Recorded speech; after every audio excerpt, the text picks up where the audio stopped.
Hey, welcome to my channel. I am Dr. Shareece. I help Black men and women heal from trauma and toxic relationships. And today we're going to be talking about changing your life, how to factory reset it, which means doing a lot of things differently now. Okay. The first thing I want to talk about is routines. I preach on and on about how I believe life is lived in the day to day. What did you do today? What are you planning to do tomorrow? What did you do yesterday? That's your life. Okay. I really feel if I can convince you to change some of the things in your day to day, that you will literally change your life. When you look up in a year, 2 years, you will realize that the things you used to do were leading you down a different path. And so that if you change some things now, you'll be going down a whole different road. Specifically with my clients, I often start with morning routine and nighttime routine. I have a link in my description box about a routine planner. It's really about figuring out what do you do with those few hours. Maybe you have 1, 2, or 3 hours before you start working. And then what do you do in those 3 hours leading up to when you fall asleep?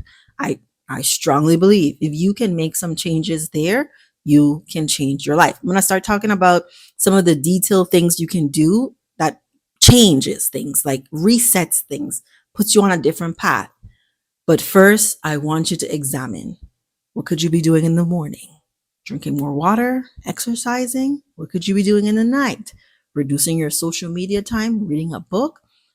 Figure out what it is you could add. And I also encourage people to think about, what can you take away? What would you benefit from taking away that is a part of your current routine?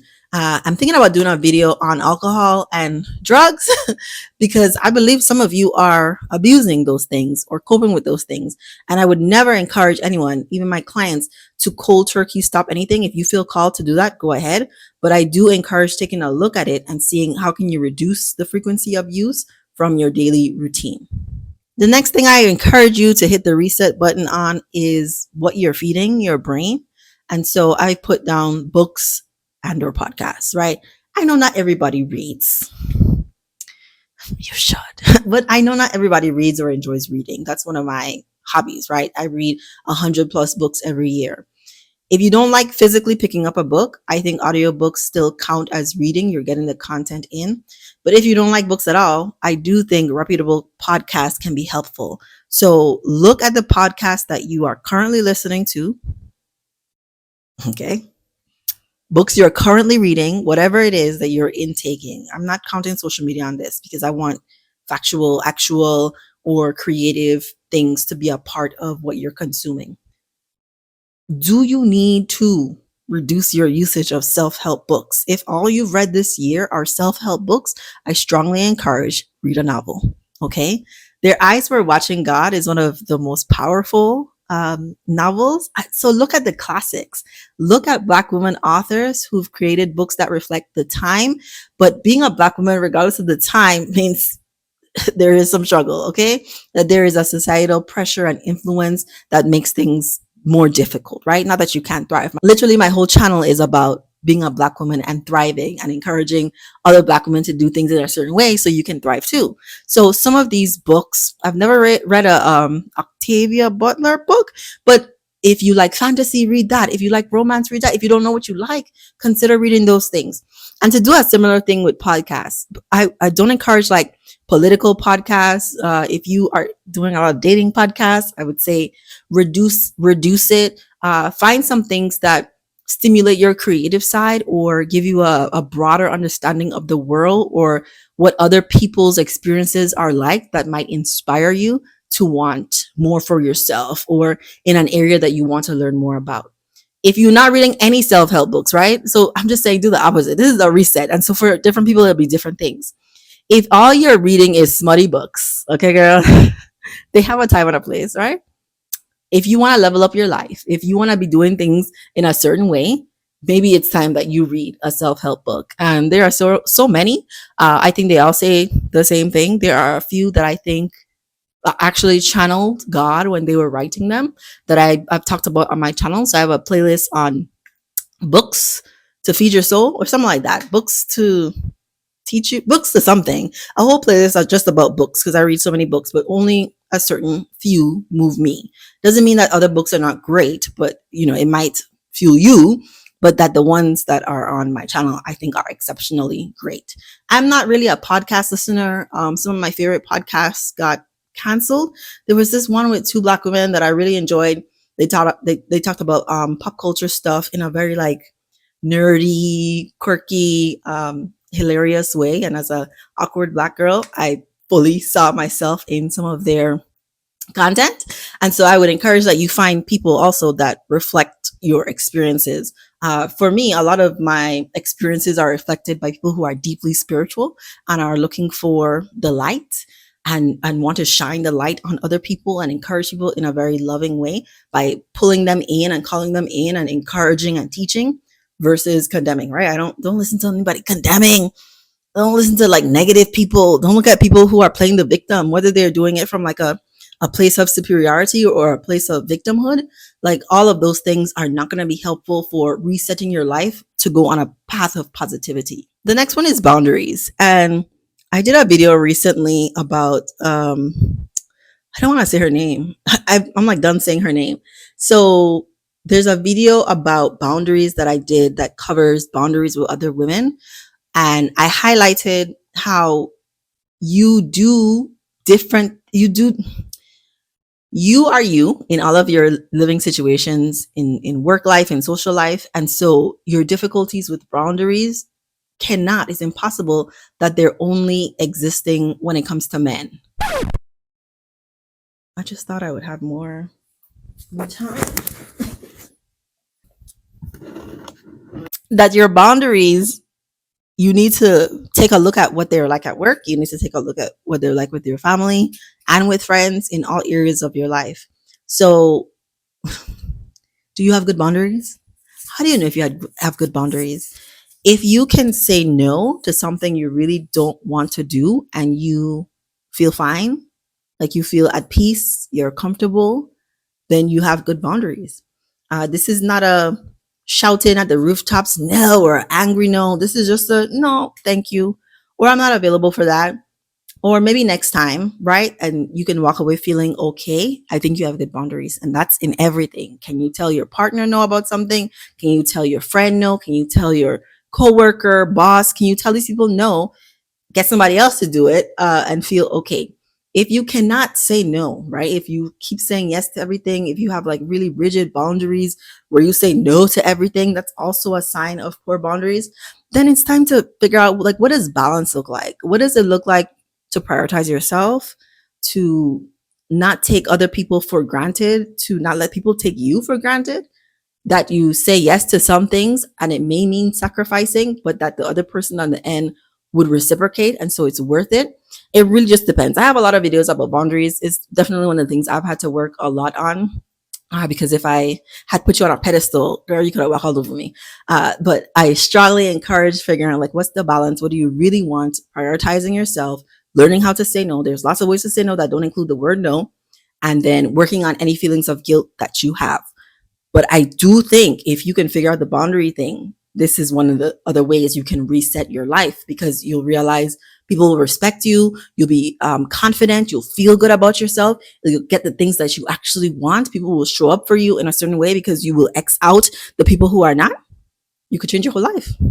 My next one is self-love. And I have two sub points under self-love, because when I say self-love, is definitely the difficult things you might have to do to love on yourself, to prioritize yourself, to treat yourself kindly. And so I have therapy as one. It could be coaching. It could be the self-help book. It could be the journaling. It could be the diving deep. It could be the hypnosis class, or how was my use self-love? Being prayed on by the pastor, going up in front of the church, right? Ways in which you want to self-love, diving deeper with God to figure out, why am I thinking these negative thoughts about myself? How can I be more loving?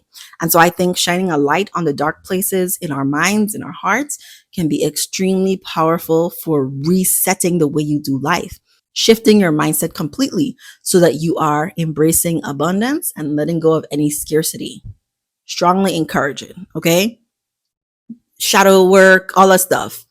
That's a wonderful reset in terms of self-love. Sometimes crying a lot is what it takes to get you to the other side of peace and self-love. My next one is nutrition and fitness. And I have a couple videos on my channel about nutrition and fitness, I don't talk about it much because I think it's like a byproduct. But sometimes I think it's important to put some specific attention on nutrition and fitness. So if you are going to a fast food place 3 times a week, you are not showing yourself love. If you refuse to move your body in any sort of way that elevates your heart rate, you are not practicing self love. Obesity is the opposite of self love. And I know in the era of Lizzo, you might think that that's what self-love looks like, but you can also see when Lizzo, people like Lizzo let us in, nobody wants to be that big, and that the amount of food that it takes to be that size is a reflection of how little you love yourself. And so finding the balance again, because I'm a lover of food, right? Listen, I could throw them down, okay? I love to cook, all the things. But figuring out, what are you really hungry for? Hungry for something and thinking that food is the answer to feeling good. No, it's not. No, it's not. And so just some awareness on why am I eating like this? Why am I averse to exercise or walking or weightlifting or the dance class? Why am I not prioritizing these things in my life? I do think those are some of the self-love things. It doesn't mean, I was just doing a 6-week intensive 5-day a week program. I would not encourage people to just automatically jump into doing that. I have a long history of working out and learning good form so that I can stay healthy. I've never been injured. Okay. When I was running every day for 30 days, I had this pain in my foot. I was like, okay, I see you. We walk. I will always listen to my body. Are you listening to your body? Let's put the doctor on here. When was the last time you saw, baby girl? When was the last time you went to the doctor? Huh? When was the last time you had a pap smear? When was the last time you got STD testing? These are all things that would be loving to yourself. You may not like the answer, but knowing is one of the most powerful things you can do, because then you can do something about it. Love on yourself. I mean, the action word of it. Make the appointment, whether it's for the therapy or for the doctor, or schedule a session with a personal trainer, or to the gym subscription, or like me, if you don't go to the gym, buy a treadmill or something for your home. Figure out a way to love on your body, right? With your mind, body, spirit. Okay, all the things. My next one is change your surroundings, right? And for you, it could be different things. I have like four major. Well, I don't know if it's four. Let me just read them, okay? I want you to organize your living space, decorate your living space. I want you to clean your living space. I want you to filter family, friends, social media. And I want you to think about your personal style. It's a lot of things, huh? Who are you? That's really what I'm saying. Who are you? Are you the person that spends a lot of time with your family who treats you poorly? Are you the person that never thinks about what you're going to wear? You just throw on whatever, if it's clean or not, or ironed or not? Are you the person that does not care? Right? I'm encouraging you here to care about your surroundings and change them in the ways that are necessary. Do you need to feng shui your bedroom? Do you need to throw out some old clothes that don't fit? Do you need to buy some new clothes that do fit? Do you need to tell somebody no or eliminate them from your life? Do you need to stop showing up to that thing that you do every Thursday night that you've been meaning to not do because the environment is not one that's loving towards you? I didn't mean to rhyme, okay? I just feel it coming. Do you need to watch some YouTube channel? Do you need to watch some cleaning content so that you can figure out how to clean your floor or the kitchen or whatever? I think it's important to live in a space that feels good, that is a reflection of you at your best. Not that there won't be times, right? Because sometimes I still have clothes on the bed. That's not what I'm talking about. I'm talking about, are you living in a pigsty? Girl, do you need help? Can you call somebody? Can somebody show up for you? Can you pay somebody? Can we get the thing done that's been meaning to be done for the last 3 months, a year, 2 years? You know what I'm talking about. I don't know what I'm talking. I know you know what I'm talking about. That specific thing that's in your life that you need to change in terms of the surroundings. And then I made work a separate one, because you might need to change this work surrounding too. But maybe you need to pivot, or maybe you need to ascend so that you can be at a certain level of income or a certain level of influence, or get the job that you actually really want. Sometimes it means leaving this job, applying for other ones. Other times it means biding your time. I want to say going back to school, but I feel like Black women already have enough education. Girl, you don't need to go back to school. Maybe you need a certificate, maybe, but I don't think that's it. I think maybe if you really explored what you really want to do for work, that would satisfy your soul, that would fulfill you so that you don't feel resentful or angry every time you have to go into an office or work from your desk at home, whatever it is. What is it that you need to say yes to here in terms of work? What manager person do you need to get off your back? Who do you need to communicate with so that you don't have to be stressed in that environment? What is it? What is it about work? Do you just need to get a job? Girl, you might not be working. Do you just need to get a job? Do you just need to take something and plan for the next 6 months to continue applying to other things? What do you need? To move out, to move in? Hit the reset button. Start over. Don't be afraid. And then in the process, my last one is gratitude. I really, really, really think it's important that no matter what you're going through, you have a sense of gratefulness about where you are in life. That even when things are particularly bad, maybe especially when they're particularly bad, it's super valuable, helpful to look on the bright side. And I don't mean this as like a feigned positivity or toxic positivity. I mean sitting back and reflecting on, here's what I'm going to do about that. Here's what I'm going to do about that. But I'm so thankful that I don't have to deal with this. Or I'm so thankful that this person is here for me for that. How can you highlight that there are some things going well, that you have breath, that you can move, that you have a plan while still maintaining like the momentum of actual change in your life? In the in-between process, this goes back to the routine. I would love for gratitude to be a part of your daily routine. And I did a 30 days of gratitude here on my channel. I don't encourage, an unlimited time of writing down what you're grateful for or making videos about gratitude. But it can be helpful to have those kinds of times when you're, writing it down every night or writing it down 3 times a day so that it resets you, right? But then afterward, you have a sense about you. You just walk around feeling grateful for the small things in your life. I think it's really, really a powerful mindset shift to focus on things that are going well, to focus on the people who love you, the people who wish you well, maybe even the strangers, because I do it here on my channel. I know there are people rooting for me. I know there are people who watch like all my videos. Okay.